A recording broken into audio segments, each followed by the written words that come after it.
नमस्कार दोस्तों, मेरा नाम है अंशुमन नायक और आप सभी का बहुत बहुत स्वागत है इंडियन डिफेंस न्यूज के डिफेंस टॉक सीरीज में, जहां पर हम रोज नए नए डिफेंस अपडेट्स के बारे में बात करते हैं। तो चलिए देर ना करते हुए आज की वीडियो शुरू करते हैं।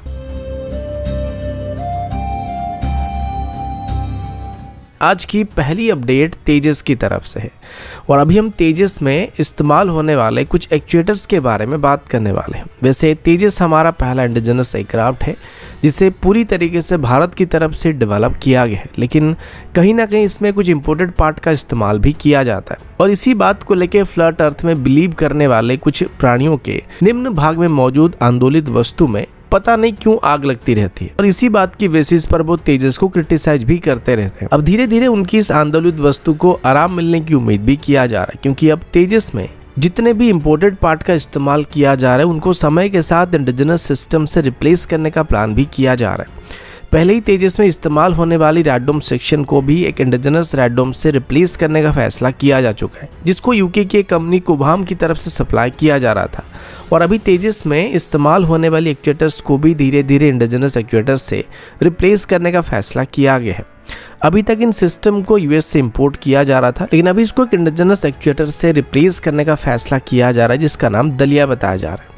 और अभी तेजस MK1 में इसे इंटीग्रेट करने की कोशिश भी किया जा रहा है। सबसे पहले इसको HAL की नेशनल आयरन बेड फैसिलिटी में इन एक्चुएटर्स को तेजस की LSP यूनिट में इंटीग्रेट करके टेस्ट करना स्टार्ट किया जा रहा है।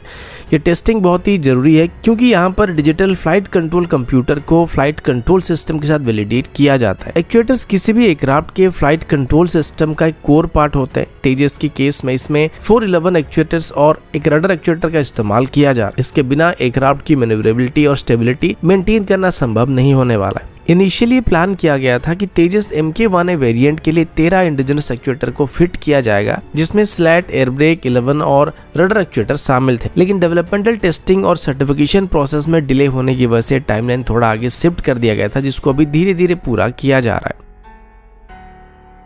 अगला अपडेट पिनाका रॉकेट की तरफ से और अभी पिनाका रॉकेट को लेकर कुछ बहुत ही अच्छी खबर सामने आ रही है,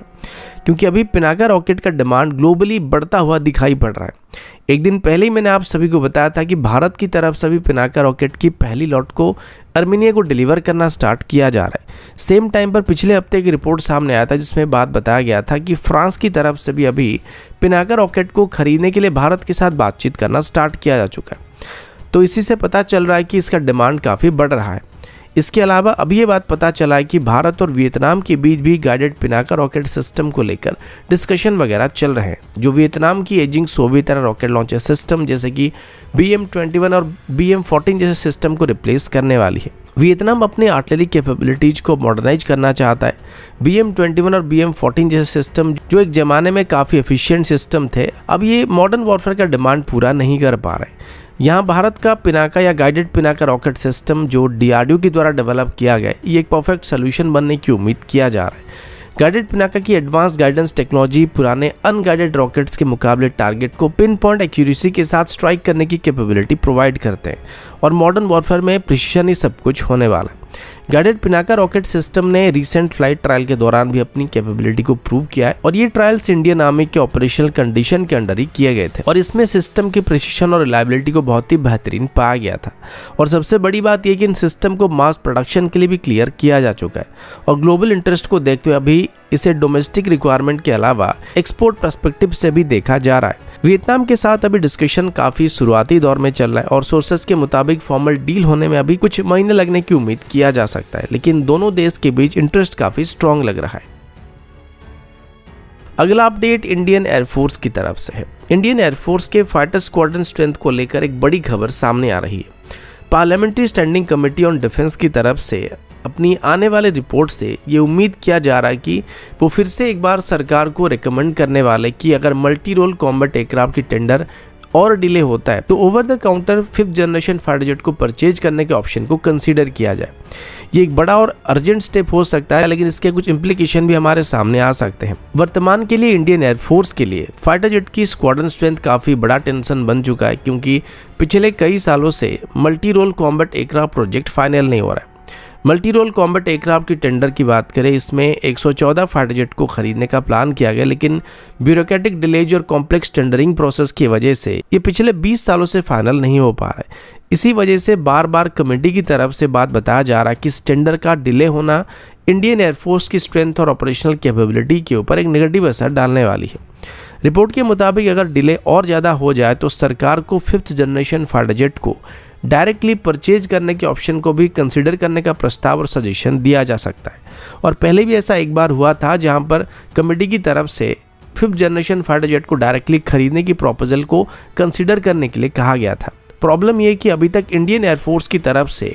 कोई भी 5th जनरेशन फाइटर जेट को इंपोर्ट करने पर सीधा मना किया जा चुका है और केवल अपनी एमका प्रोजेक्ट पर ही फोकस करने की जिक्र किया जा रहा है। लेकिन एमका जो है वो 2035 से पहले ऑपरेशनल नहीं हो सकता है। और सेम टाइम पर हमारे दुश्मन देश जैसे कि चाइना के पास पहले ही 5th जनरेशन एयरक्राफ्ट मौजूद है और 2035 से पहले पाकिस्तान के पास भी 5th जनरेशन फाइटर जेट मौजूद होंगे। तो ये हमारे लिए एक डेलिकेट सिचुएशन बन सकता है। एक तरफ इंडियन एयरफोर्स को अपनी ऑपरेशनल एज को मेंटेन करनी है, तो दूसरी तरफ हमें अपनी सेल्फ रिलायंट डिफेंस इकोसिस्टम को भी डेवलप करना है और अभी हमें इन दोनों के बीच बैलेंस बनाने की जरूरत पड़ने वाली है। और यही रियलिटी चेक अभी पार्लियामेंट्री स्टैंडिंग कमेटी की तरफ से गवर्नमेंट को देने की उम्मीद किया जा रहा है।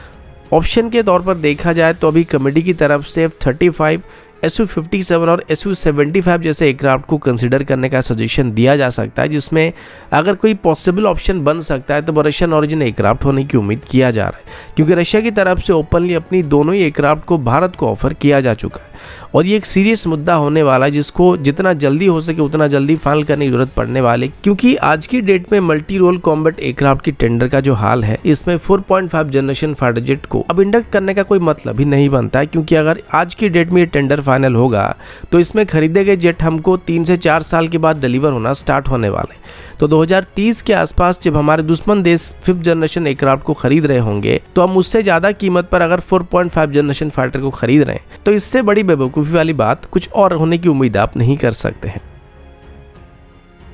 अगला अपडेट एंटी ड्रोन सिस्टम की तरफ से है। आजकल जिस तरीके से ड्रोन एक नई खतरे के तौर पर सामने आ रही है तो इनको काउंटर करने के लिए भी नए नए तरीके तलाश किए जा रहे थे, लेकिन अभी तक जितने भी एंटी ड्रोन टेक्नोलॉजी डेवलप किए गए वो सभी अपने आप में एक स्टैंडअलोन सिस्टम की तरह काम करते हैं और कॉस्टली सिस्टम होते हैं, जिस वजह से फाइनेंशियली एक आइडियल चॉइस नहीं बन पाते हैं। इसी वजह से पिछले 1-2 सालों से एक ऐसे एंटी ड्रोन सिस्टम को डेवलप करने के बारे में सोचा जा रहा था जिससे हमारे एग्जिस्टिंग एयर डिफेंस सिस्टम के साथ आसानी से इंटीग्रेट किया जा सकेगा और कन्वेंशनल वेपन को एंटी ड्रोन वेपन के तौर पर इस्तेमाल किया जा सकेगा, जिससे इनको वाइडली हमारी अलग अलग तरह की सर्विस में शामिल किया जा सकेगा और साथ ही इसकी कॉस्ट भी हमको कम पड़ेगा। ऐसे एक सिस्टम को अभी भारत इलेक्ट्रॉनिक्स लिमिटेड की तरफ से डेवलप करने की कोशिश किया जा रहा था, जिसमें भारत इलेक्ट्रॉनिक्स लिमिटेड की तरफ से अभी सफलता हासिल किया जा चुका है। भारत इलेक्ट्रॉनिक लिमिटेड की तरफ से अभी एक स्पेशल ड्रोन गार्ड सिस्टम को डेवलप करने की बात की गई है, जिसको एग्जिस्टिंग क्लोज रेंज की एयर डिफेंस गन के साथ इंटीग्रेट किया जा सकता है और हमारी पुरानी एयर डिफेंस गन को एंटी ड्रोन सिस्टम के तौर पर इस्तेमाल किया जा सकता है, जो कि एक प्रैक्टिकल और कॉस्ट इफेक्टिव सिस्टम होने वाली है। रिसेंटली बीएल की तरफ से अपनी ड्रोन गार्ड सिस्टम को बोफर L-70 गन के साथ इंटीग्रेट किया चुका है और बोफर L-70 गन की बात करें तो ओरिजिनली एक एंटी एयरक्राफ्ट गन था जो हेलीकॉप्टर्स और लो फ्लाइंग एयरक्राफ्ट को टारगेट करने के लिए इस्तेमाल किया जा रहा था, लेकिन मॉडर्न वॉरफेयर के लिए गन अभी काफ़ी हद तक आउटडेटेड बन चुके थे।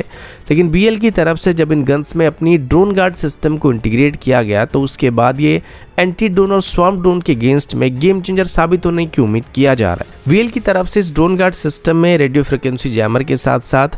रडार और इलेक्ट्रो ऑप्टिकल सिस्टम को भी इंटीग्रेट किया जा रहा है, जो कि सॉफ्ट किल के साथ साथ एक नई फायर कंट्रोल सिस्टम की मदद से हार्ड किल ऑप्शन को प्रोवाइड करने वाला है और इसमें एक स्पेशल टाइप की एयरबस्ट एमुनिशन को भी इस्तेमाल किया जा सकता है, जो कि रिसेंटली डीआरडीओ की तरफ से डेवलप किया गया था, जो कि स्वार्म ड्रोन के अगेंस्ट में काफ़ी इफेक्टिव सोल्यूशन होने की उम्मीद किया जा रहा है। अब वीएल की तरफ से इस नई ड्रोन गार्ड सिस्टम को इन गन में इंटीग्रेट करने से अब ये गन एक हाइब्रिड गन बन चुकी है, जो कि सिर्फ ड्रोन के खिलाफ नहीं बल्कि लो फ्लाइंग हेलीकॉप्टर्स और एयरक्राफ्ट को पहले के मुकाबले कई गुना बेहतर तरीके से ट्रैक और डिस्ट्रॉय करने की कैपेबल होने वाला है और इसे अभी वाइडली डिप्लॉय भी किया जा सकता है। तो दोस्तों अभी के लिए इतना ही, मिलता हूँ आपसे अगले वीडियो में, तब तक के लिए जय हिंद, वंदे मातरम।